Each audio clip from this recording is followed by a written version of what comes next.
নমস্কার, কেমন আছেন সবাই? স্মাইল উইথ মিশ্রির নতুন আরেকটি ভ্লগে আপনাদের সবাইকে অনেক স্বাগত। আজ এই ভিডিওটিতে আমি আপনাদের সাথে শেয়ার করব, যদি বৈষ্ণোদেবী ট্রিপ আপনারা কেউ প্ল্যান করতে চান তাহলে কিভাবে আপনারা প্ল্যান করবেন, কখন যাবেন, কোথায় থাকবেন এবং কোন কোন জায়গাগুলো বৈষ্ণোদেবী ভিজিট করার সময় আপনি ভিজিট করতে পারেন। তাহলে চলুন ভিডিওটি দেরি না করে আজকে শুরু করা যাক। আমরা যখন ট্রিপটা প্ল্যান করেছিলাম তখন আমরা দিল্লি হয়ে ভায়া গেছিলাম। আপনারা চাইলে কলকাতা থেকে ডাইরেক্ট ট্রেনও আছে, তো সেই সব ট্রেনের কিছু লিস্ট আমি আপনাদের স্ক্রিনে দিয়ে রাখলাম। আপনারা চাইলে একটু পজ করে ট্রেনের ডিটেলসগুলো দেখে নেবেন। আমি দিল্লি হয়ে গেছিলাম, আমরা পূর্বা এক্সপ্রেসে গেছিলাম। এছাড়াও পূর্বা ছাড়া রাজধানী এক্সপ্রেস আছে যাওয়ার জন্য। হাওড়া থেকে যে ট্রেনগুলো জম্মু পর্যন্ত যায় সেই ট্রেনের ডিটেলসগুলো আমি এখন দিয়ে দিচ্ছি, সেগুলো একটু দেখে নিন ভালো করে। আর দিল্লি থেকে যে ট্রেনগুলো কাটরা পর্যন্ত যাচ্ছে সেই ট্রেনের ডিটেলসগুলো আমি দিয়ে রাখলাম, সেগুলো আপনারা চেক আউট করে নিতে পারেন।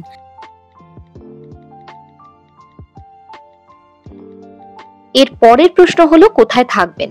আমার মতে নিহারিকা কমপ্লেক্স, এটি শ্রী মাতা বৈষ্ণোদেবী শ্রাইন বোর্ডের একটা কমপ্লেক্স, যেখানে আপনি ডরমেটরি বেড থেকে double bedded room, 4 bedded room, অনেক রকমের রুম আপনি কিন্তু পেয়ে যাবেন।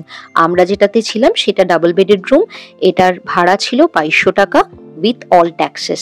আপনারা ভিডিওটা না দেখে থাকলে ওই ভিডিওটাতে গিয়ে যে রুমটা ছিল সেই রুমের পুরো ডিটেলসটা দেখে নিতে পারেন। এটা হলো নিচের সেই ভোজনালয়, যেটা আপনি এখানে রুম না নিলেও সেটা অ্যাক্সেস করতে পারবেন। এখানকার খাবার কিন্তু খুবই ভালো, আর এখানে কিন্তু পেঁয়াজ রসুন ছাড়া খাবার পাওয়া যায়।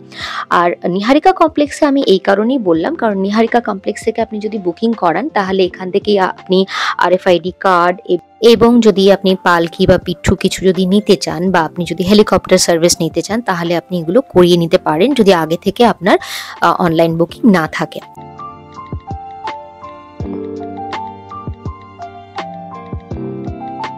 আপনি যদি আমার মতন হন যে খুব একটা ভিড়ভাড় পছন্দ করেন না, তাহলে আপনি এইরকম সময় প্ল্যান করবেন যেই সময় ক্যালেন্ডারের কোনো রকম কোনো পুজো বা অনুষ্ঠান কিছু নেই। আর ভিড় কম হওয়ার কারণে খুব তাড়াতাড়ি আপনার দর্শন হয়ে যায়, আপনাকে বেশিক্ষণ লাইনেও দাঁড়াতে হয় না। এবার আসি খরচের ব্যাপারে। দেখুন, খরচটা সম্পূর্ণ আপনার উপরে নির্ভর করছে, কারণ আপনি কিভাবে ট্রাভেল করতে চান সেটার উপরেও কিন্তু খরচটা অনেকটা নির্ভর করে। আমি আমারটুকু বলতে পারি, আমাদের যেহেতু সেকেন্ড এসিতে টিকিট ছিল, তো সেকেন্ড এসির টিকিট 2500 করে অ্যাপ্রক্সিমেটলি পড়েছে। 3টে টিকিটের দাম 7500 টাকা। তো আপ ডাউনে আমাদের 15,000 টাকা মতন টিকিট খরচা গেছে। আর 2200 টাকা করে রুম আমাদের দুদিনের বুকিং ছিল, তো সেখানে আমাদের 4500 টাকা। আর আমাদের খাওয়া খরচা বাবদ আর টুকিটাকি কেনাকাটা এইসব মিলিয়ে অ্যাপ্রক্সিমেটলি 5000 টাকা আরও এক্সট্রা গেছে। এছাড়া আমাদের আর কিন্তু কোনো খরচা শুধুমাত্র বৈষ্ণোদেবী ট্রিপের জন্য কিন্তু হয়নি। শ্রীমাতা বৈষ্ণোদেবী শ্রাইন বোর্ডের আন্ডারে অনেকগুলো ভবন আছে। তার মধ্যে সবথেকে যেটা কাছে, মানে যেটা কাটরা বাস স্টেশনের কাছে, সেটা হলো নিহারিকা কমপ্লেক্স। তো এই নিহারিকা কমপ্লেক্সের বুকিং এর জন্য প্রথমে আপনি এই ওয়েবসাইটটায় চলে যান, যেটা আমি গুগলে দেখালাম। গিয়ে সার্চ করতে হবে শ্রীমাতা বৈষ্ণোদেবী শ্রাইন বোর্ড। এখানে গিয়ে আপনি মোবাইল নাম্বার টাইপ করে লগ ইন করতে পারেন। ওখানে OTP আসলে তারপরে আপনাকে আপনার ইমেল আইডি এবং আপনার সমস্ত ডিটেলস দিতে বলবে, এবং ডিটেলস দেওয়ার পরে আপনি এখান থেকে দেখুন এই অ্যাকোমোডেশনের অপশন আছে।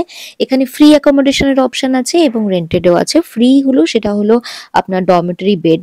আর এই ফ্রি বুকিং কিন্তু খুব কম সময়ের জন্য, লিমিটেড সময়ের জন্য পাওয়া যায়।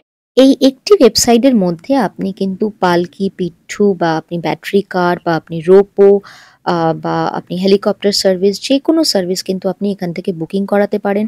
বা আপনি যদি বাড়িতে বসে পুজো দিতে চান, আপনি সেই ফেসিলিটিও আছে। এবং এখন তো মন্দিরে যখন পুজো হয় সেই পুজো দেখারও ফেসিলিটি আছে, তার জন্যও কিন্তু এখান থেকে বুকিং হয়। যে সেই যখন পুজো হবে যাতে আপনাকে VIP লাইন থেকে ওখানে আপনি পুজো ভিজিট করতে পারেন। সেই আরতি যখন হয় তখন সেই আরতিটা আপনি ভিজিট করতে পারেন।